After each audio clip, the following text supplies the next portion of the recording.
as now they all line up. 5 lights lit, and it's pedal to the metal, and it is go, go, go, go, go. Otis Lawrence getting away well, so does Barry Burman. Jake Benham in 3rd place. Thomas Ronha also looking to try and find a way through. Further back, Dylan Warren getting a lovely start, has gone ahead of Luke Smith, and he also goes ahead of Thomas Ronha. Fights him off the track there as the 2 Alpines now look to take on the Haas of Thomas Ronha. 3 wide through the Varieses as they make their way through the first sector. Ronha now still with a nose in front, but Dylan Warren fighting back here on lap 1. Further back then, further on, Luke Smith trying to find his way through still. The Alpine hasn't given up. Down the Mistral straight, Ronha still trying to hold on here, but look at Warren again. Outside line now, heading down the Mistral chicane now very shortly. You'll have to precisely prime his braking point, but Warren moves ahead of him. Luke Smith now fighting off Thomas Ronha.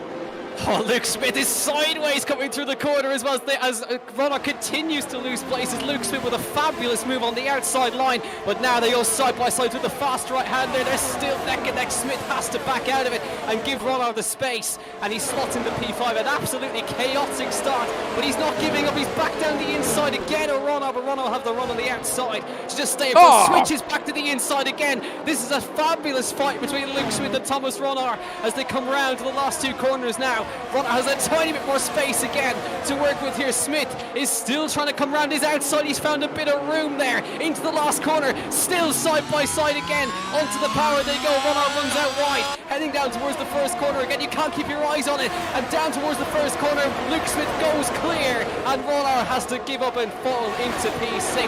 Absolute chaos and madness on the first lap, and it continues between Jack West and Danny Beresne, and Jack West hangs on for now, but all clean for Otis Lawrence. He saw none of it, and he's clear up in the lead. Certainly, significantly longer, and you do have to wonder whether he's got to make a move into the Mistral chicane straight away, which is indeed what he's trying to do. Hitting the inside, backs off it though, decides against the move, and does fake a little bit over to Luke Smith, makes him brake a little late into the zone, which will then hamper his exit out to the Mistral chicane. Opportunity for Thomas Ronha as now they whip through turn 10. He might try it again like he did last time, not quite able to get close enough, or will he try and whip round turn 11 now and open up the door? Oh, they're coming together at the front. Barry Burman ahead of Otis Lawrence, and what about Jake Benham? Oh, Otis sticking it back up the inside, not having any of it. Barry had to go on the inside. There's contact further down as Will Lewis drops down. But Otis Lawrence and Barry Burman going side by side, and Otis is not having any of it. Takes the lead back again. Have a go into the chicane. He's closing. Otis Lawrence, is this the move? No, he's going to back out and sit behind through the chicane, but you feel it's approaching. He tried it down the inside on the exit of the fast right. Let's see if he'll do it this time using the ERS. Here comes Burman then to take the lead. Otis Lawrence not going to fight it as they come up to the fast right-hander. Then Barry Burman will slot up the inside, and it'll be the lead for the Ferrari now, unless Otis fancies to go back down the inside, but no, thinks better of it and sits behind. So Barry Burman to the lead of the French Grand Prix. There you can see them crossing that point now. Still Barry Burman out in front, still a healthy gap of nearly 6/10. It's now crossed 6/10. Now Jake Benham in 3rd with Dylan Warren in behind those as well. Alpine having a wonderful race, and here comes Thomas Ronha, who will certainly open up the door into the Mistral straight. Closing him off there is Luke Smith as they make their way into the next chicane now. Ronha goes deep. Ronha very deep there. Luke Smith tries to use the switchback and might get something heading down towards turn 10. They head down now out of that certain sector, out of turn 9 through towards sector 3. Thomas Ronha in 5th place. Luke Smith though looking to loom large. Outside line, opening the door does Thomas Ronha, frustrating the Alpine, but he might slip it on the inside. Luke Smith, he can't, has to back off. Unfortunately couldn't make the move, but brilliant driving throughout everybody in this grid.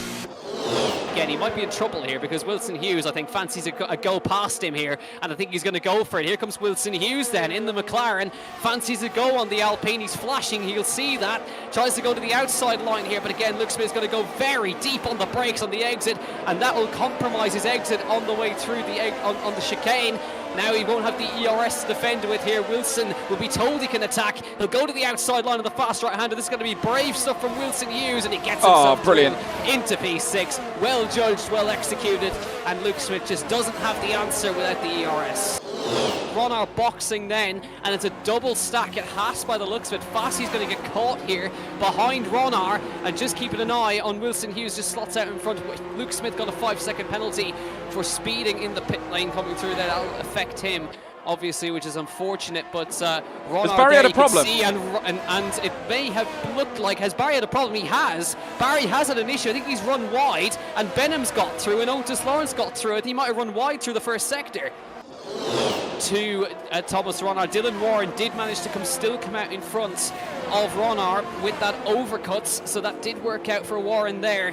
And Wilson Hughes coming out behind Ronar as well. Isfan Pookie getting in front of Jack West. So we're keeping an eye on Otis Lawrence, Barry Burmant, and keeping an eye on the gap to Ronar. That's what we need to keep our eyes on. Ronar on his way down the straight now. Otis Lawrence on his way out of the pit lane. How much will that battling have cost them? Ronar on his way down towards turn 1. Is he going to get in front of Barry? He is, and that screen freeze as well. He's going to lose out to Wilson Hughes as well. That is super costly for Barry Burman. That's not what he wanted.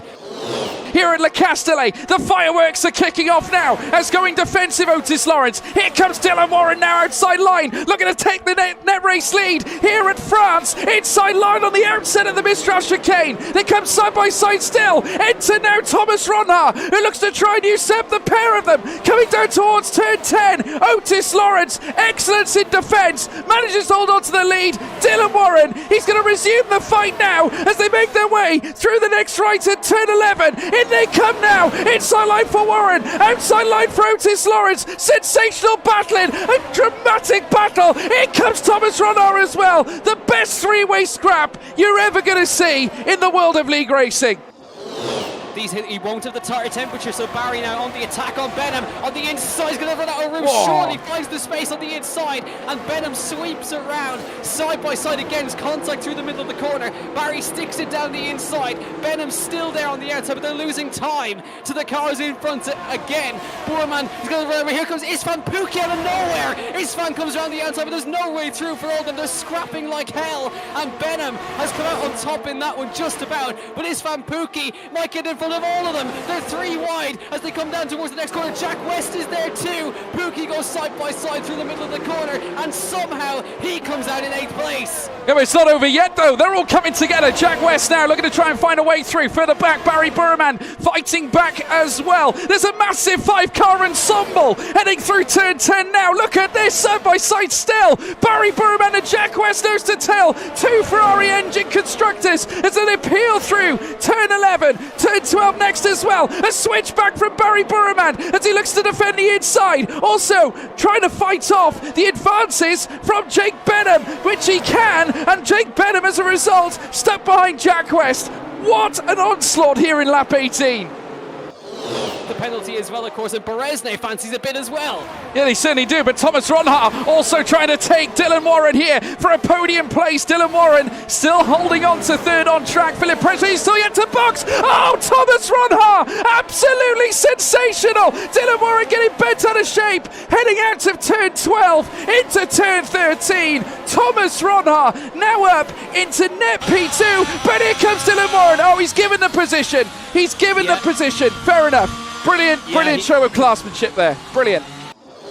Here comes Ronar now, the second attack on Dylan Warren. It didn't work the first time. Will it work the second time? It's the outside line for Ronar this time. He's been super on the brakes all evening. Warren runs him out of road though on the inside, and he'll have to go again on the outside. But again, not much traction there for Dylan Warren on the exit. More ERS for Ronar this time. Gets squeezed to the inside. Incredible. Banging tyres on the way through. They're again fighting, banging wheels to the fast right-hander. Warren is not giving him a single inch, and he's got a penalty for getting run out of road on the inside, but he fights his way through. Aggressive defending from Dylan Warren, and I'm sure that's going to be looked at by the stewards. Since that point, but this is sensational. No, well, that won't get removed. Thomas Ronald with another penalty. That will not get removed. So that if that is a pure cut track penalty, that is a second penalty on the cards for Thomas Ronald.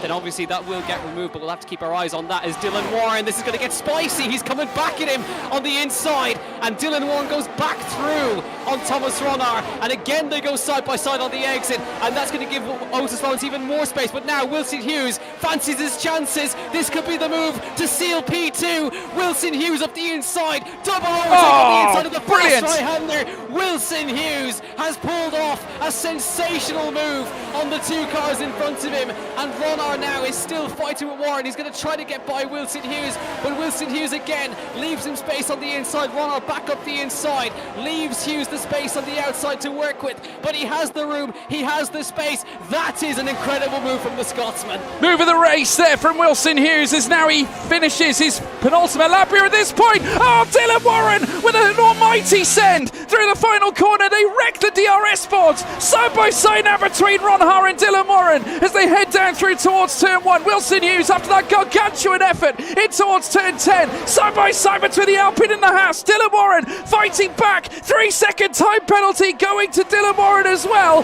So that could put P3 in jeopardy. Enter Barry Burman as well. This race is unhinged, off the chain. Through goes Jake Benham as well, the All-Star, with an All-Star move on Barry Burman as well. Dylan Warren making his way through, back on track in P3. Ronar not giving up though, Jack Canan. No, but Barry will want to sit behind here because this is his chance to gain points. Here he comes on the both of them. Gets by Dylan Warren. Will he get by Ronar at the same time? They came to blows last week. Ronar leaves him the space on the inside. If Barry doesn't go for it, knows he doesn't need to, but he'll still want to get by the man in front of him. But again, the two up front have cleared them clearly. Beresnay's come from nowhere. He's on the attack as well as they go up towards the fast right-hander. Benham's in there too on the inside of Warren. This, you cannot take your eyes off this for a moment. Beresnay's looking in the inside as well as they come through. Smith is round. Beresnay's going for the move on the two of them on the inside in the Alfa Romeo. We'll have to cut away for just a moment in a second as they come through the fast left-hander. Ronar leaves the space on the inside, but we'll come back to that in a moment because there is a young sensation about to do it for the first time, heading up towards the line for the final time. Otis Lawrence wins the French Grand Prix. He's a PSGL winner. Wilson Hughes crossed the line in P2. Danny Beresnay for the moment takes a podium, but Jake Benham will seal a podium in P3. Barry Burman is fourth.